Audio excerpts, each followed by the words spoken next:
कार्यक्रम इथे मोठ्या संख्येने उपस्थित राहिला त्याबद्दल सगळ्यात पहिल्यांदा सगळ्यांचं आभार। खरंच आज महिला म्हणून इथं बोलताना मला एक प्रश्न पडलाय की खरंच या देशात महिला सुरक्षित आहेत का? आपण बघतोय एका महिन्यात 2 घटना घडल्या, एक 9 वर्षाची अल्पवयीन मुलगी आणि एक डॉक्टर महिला यांची एकीचा खून झाला आणि एकीला आत्महत्या करावी लागली।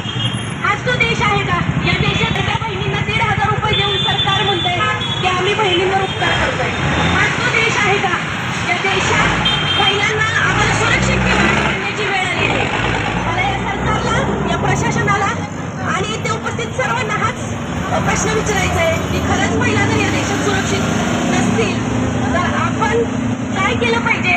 आज आपल्याला या धरणे आंदोलनावर बसण्याची वेळ आली आहे, तर सरकारने एकदा तरी विचार करावा आणि खरंच कायदेशीररित्या जे कोणी आरोपी आहेत त्यांना लवकरात लवकर कायदेशीररित्या कडक शिक्षा व्हावी।